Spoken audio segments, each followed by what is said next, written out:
नमस्कार, अपना एमपी आप देख रहे हैं ब्रेकिंग स्टूडियो से। मैं हूं आपके साथ पुनीत और मेरे साथ मेरे सहयोगी ललित भी मौजूद हैं न्यूज रूम से। उनके पास भी चलेंगे खबरों को जानने के लिए। कई सारी खबरें उनके पास भी हैं, लेकिन एक बड़ी खबर इस वक्त ब्रेकिंग स्टूडियो से मैं आपको बता रहा हूं। रायपुर से इस वक्त की बड़ी खबर है, सरोज पांडे ने सीएम बघेल को पत्र लिखा है। आज रक्षाबंधन का त्योहार है और आज सरोज पांडे जो हैं वो सीएम बघेल को पत्र लिख रही हैं। बीजेपी सांसद ने लिखा है सीएम को पत्र कि मेरे अविवाहित होने पर आपने मजाक उड़ाया, आपके मजाक उड़ाने से मन बहुत व्यथित है। क्या प्रदेश प्रभारी कुमारी शैलजा के लिए यही भाव आपके मन में है? पश्चिम बंगाल की सीएम ममता बनर्जी के लिए यही भाव आपके मन में है? क्या इसी बहन का अपमान करने में आपको आनंद मिलता है? आज रक्षाबंधन के पर्व पर एक बहन अपने भाई को चिट्ठी लिख रही है। इसका मर्म, पत्र का मर्म यही है। वो अपने आप को बहन बता रही है और कह रही हैं क्या इस बहन का मजाक उड़ाने में, अपमान करने में आपको आनंद मिलता है क्या? ये पत्र उन्होंने लिखा है।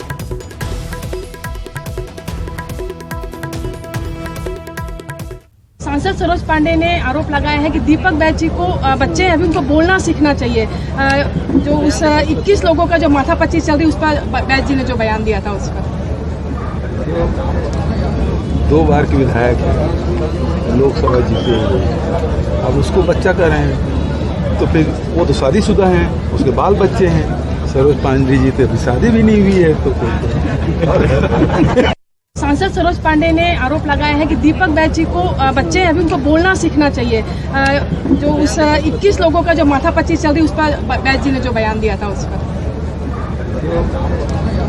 2 बार के विधायक हैं, लोकसभा जीते हैं, अब उसको बच्चा कर रहे हैं तो फिर वो तो शादीशुदा हैं, उसके बाल बच्चे हैं। सरोज पांडे जी तो अभी शादी भी नहीं हुई है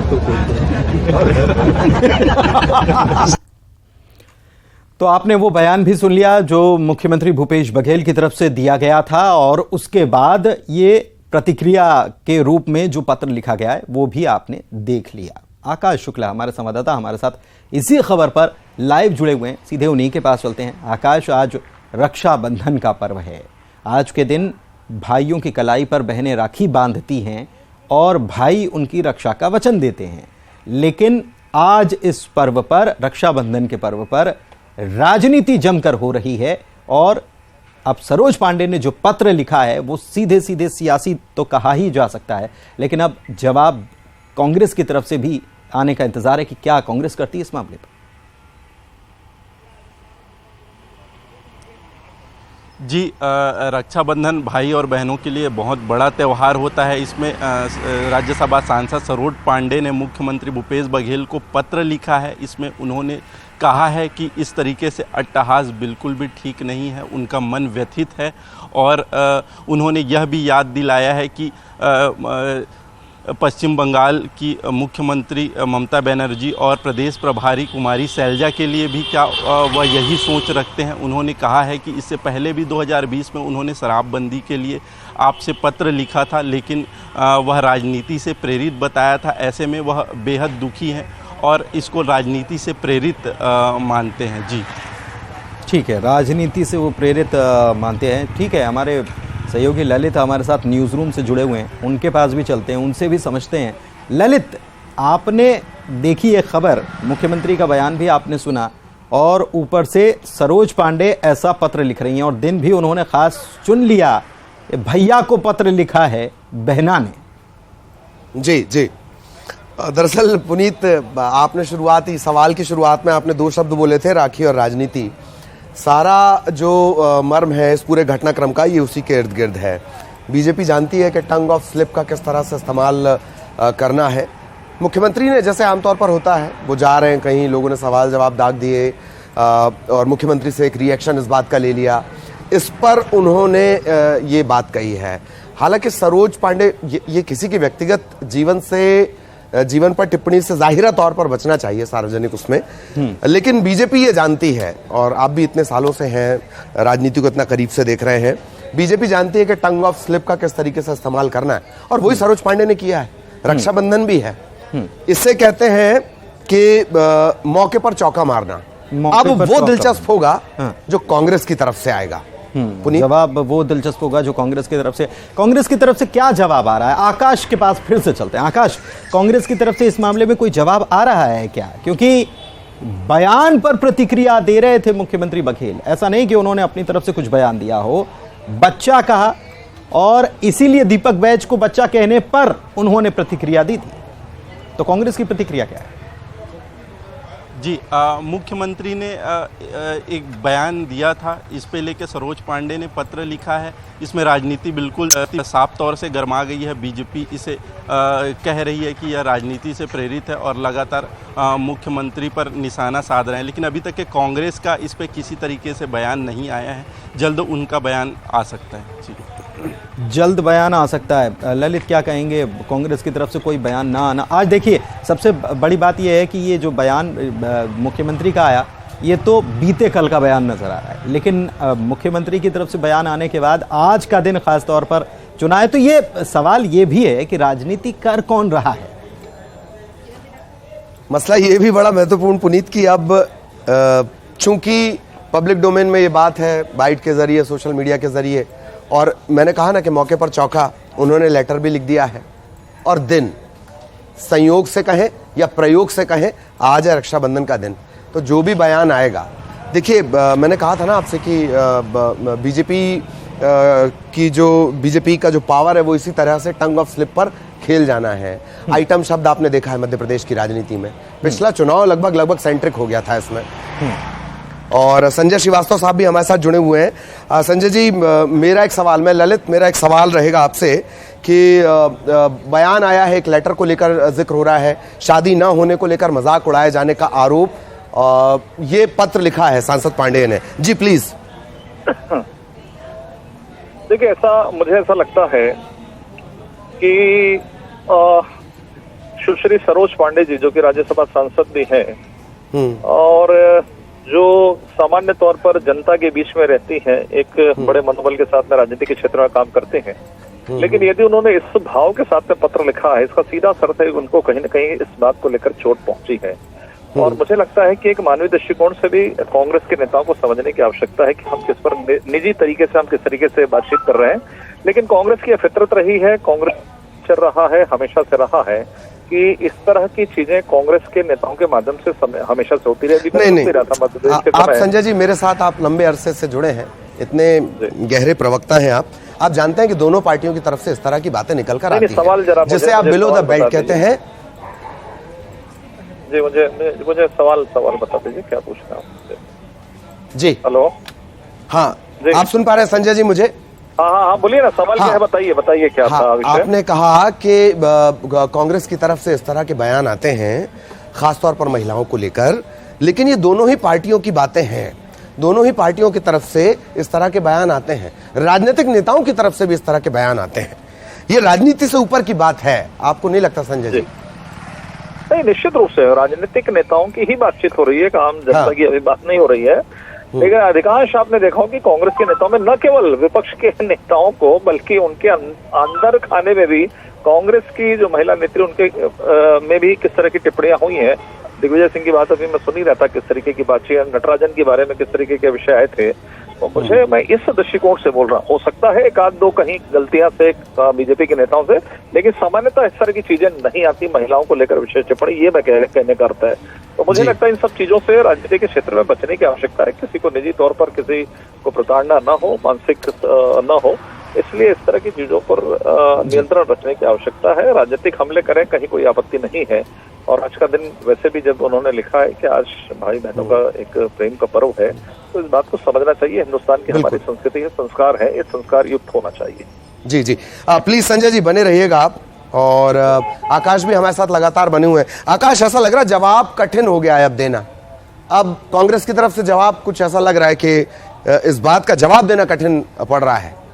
आकाश जी बिल्कुल, मुख्यमंत्री ने जिस तरीके से बयान जारी किया है वह एक स्वाभाविक तौर पे था। मुख्यमंत्री, मुझे नहीं लगता कि मुख्यमंत्री का कोई इंटेंशन इसमें रहा होगा कि उन्होंने बयान जारी किया, दीपक बैज को लेकर वो बयान दे रहे थे, तो एक सफाई के तौर पे उन्होंने दिया है, लेकिन वह एक बड़ी राजनीति इस पे गरमा गई है।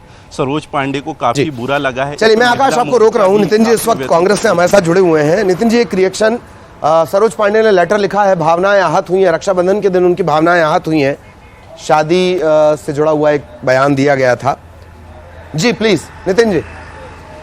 देखिए, सरोज पांडे जी ने आई थिंक मुझे पता चला कि ये कहा कि दीपक बैज बच्चा है, ऐसा उन्होंने कहा हमारे पार्टी अध्यक्ष को। तो वो बच्चे नहीं है, राजनीतिक रूप से सरोज पांडे से तो बहुत ज्यादा परिपक्व है, निर्वाचित सांसद हैं, राज्यसभा सांसद नहीं है, ये भी मैं बता दूं। और मुझे ऐसा लगता है कि सरोज पांडे जो हैं वो काफी मतलब अब ऐसा लगता है उम्र दराज हो गई हैं। और नितिन जी, दोनों ही बातें, निर्वाचित होना ना होना, किसी के व्यक्तित्व की गरिमा होती है, उस गरिमा को ठेस लगी है और वो पत्र लिख रहा है, मसला ये है। नितिन जी नहीं, मसला क्या है, मुझे तो सबसे पहले आपको एक चीज मैं बता दूं कि मुझे सीधा फोनों में जोड़ा गया है। अच्छा, मुझे ये पता नहीं कि मसला क्या है, आप मसला मुझे बताइए तो मैं ज्यादा अच्छे से रिएक्शन। जी जी, दरअसल एक पत्र लिखा गया है, मुख्यमंत्री से इस बाबत पूछा गया था, दीपक बैज को लेकर रिएक्शन लिया गया था। सामान्य परिचर्चा, मीडिया से चर्चा करते उन्होंने कहा कि भाई सरोज पांडे जी तो अविवाहित हैं, इस बात को लेकर सरोज पांडे आहत हुई हैं। पत्र लिखा है उन्होंने मुख्यमंत्री को रक्षाबंधन के दिन। अच्छा, इसमें मुझे ये बताइए भाई साहब, इसमें ऐसी कौन सी भाषा का प्रयोग हुआ है?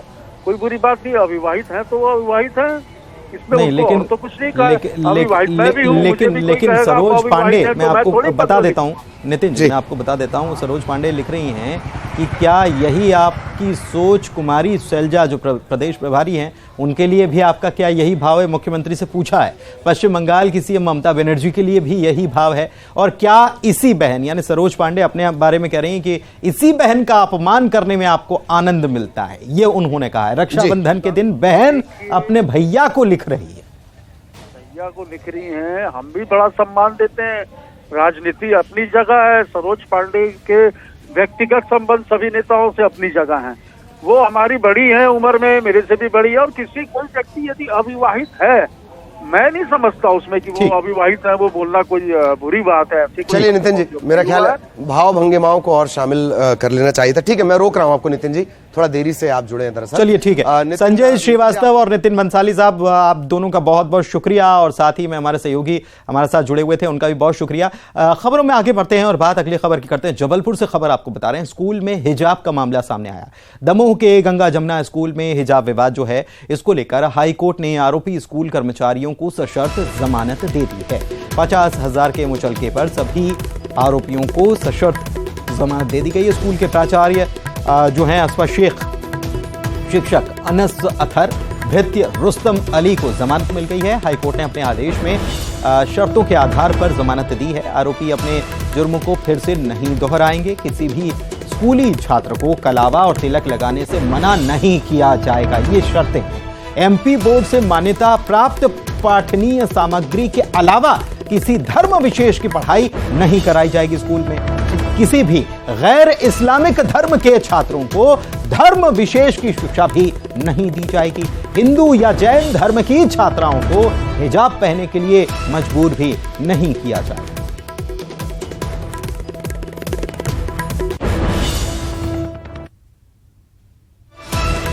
दमोह के गंगा जमुना स्कूल का ये पूरा मामला है। आपको मालूम होगा कि ये जो प्रावीण्य सूची जो होती है, जो फोटो जिसमें लगाए जाते हैं, उसमें बच्चियों के फोटो, जो हिंदू बच्चियां हैं उनके फोटो भी हिजाब के साथ सामने आए थे। इसके बाद ये मामला बढ़ता चला गया।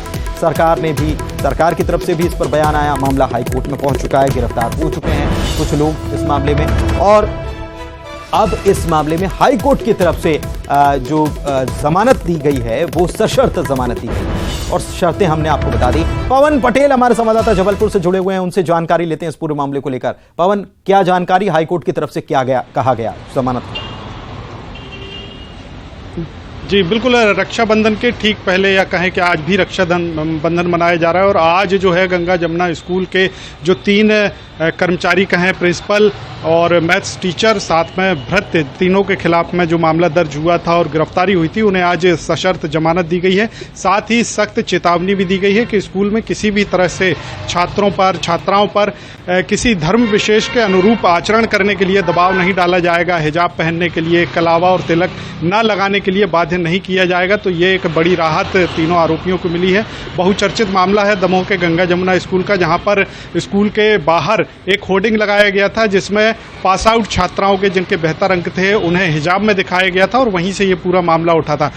इस मामले में राहत मिल गई है, लेकिन स्कूल की मान्यता रद्द कर दी गई थी। अब उम्मीद की जा रही है कि शायद मान्यता भी बहाल हो जाएगी और वापस छात्र छात्राएं फिर से स्कूल में पढ़ सकेंगे। चलिए, बहुत शुक्रिया आपका इस जानकारी के लिए पवन हमारे सहयोगी जानकारी दे रहे थे। बढ़ते हैं अगली खबर की तरफ। बड़ी खबर नर्मदापुरम से इस वक्त की। सीएम शिवराज सिंह चौहान ने हीरापुर महाराज के दर्शन किए। परिवार समेत हीरापुर महाराज के दर्शन करने के लिए मुख्यमंत्री पहुंचे थे। सिवनी मालवा के चांदबड़ कुटी मुख्यमंत्री पहुंचे थे, दर्शन किए, भेंट किया और उसके बाद भोपाल के लिए मुख्यमंत्री रवाना हो गए।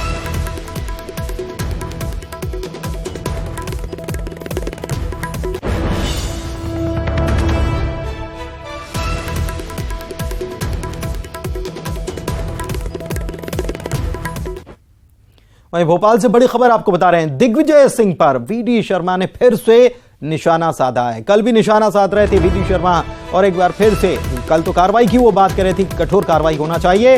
अब कुंडलपुर मामले में जो ट्वीट किया गया था दिग्विजय सिंह की तरफ से, बाद में डिलीट कर दिया गया, लेकिन कुंडलपुर मामले में एक्स सोशल मीडिया साइट जो है उस पर हमलावर हैं। वो कह रहे हैं वीडी शर्मा के माहौल खराब करने के मामले में अब सख्त कार्रवाई होगी। बीजेपी एक्स को भी पत्र लिखेगी और अकाउंट बंद करने के लिए पत्र लिखा जाएगा कि माहौल खराब करने का काम कर रहे हैं, इसलिए उनका अकाउंट मामले को लेकर दिग्विजय सिंह के एक ट्वीट के मामले पर एफआईआर दर्ज हुई है और बीजेपी के प्रदेश अध्यक्ष वीडी शर्मा मेरे साथ मौजूद हैं। सर, दमोह मामले को लेकर दिग्विजय सिंह का ट्वीट और उसके बाद एफआईआर। अभी तो केवल एफआईआर हुई है।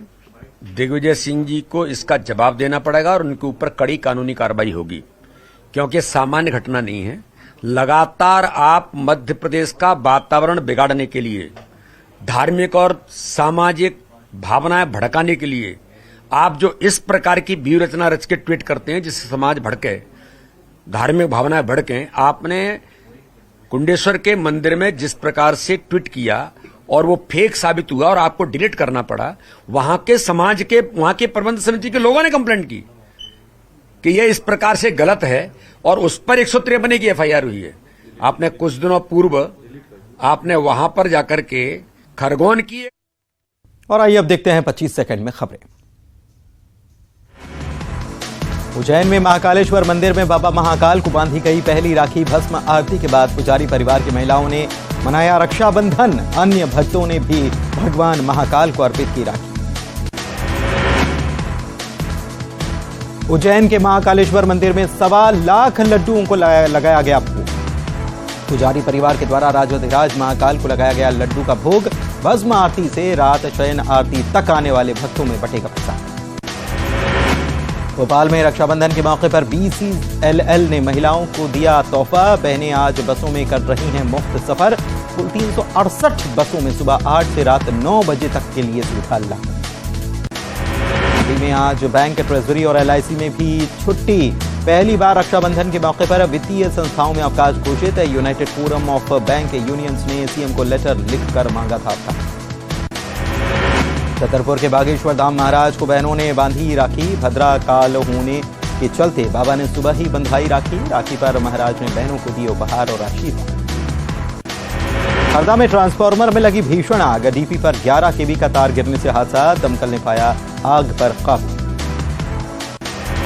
में सहसना गांव के पास बस पिकअप की टक्कर। 3 लोगों की मौत। बस में सवार कई यात्री घायल। भोपाल से मंडला जा रही थी बस। और इसी के साथ इस बुलेटिन में फिलहाल इतना ही। खबरों का सिलसिला जारी है।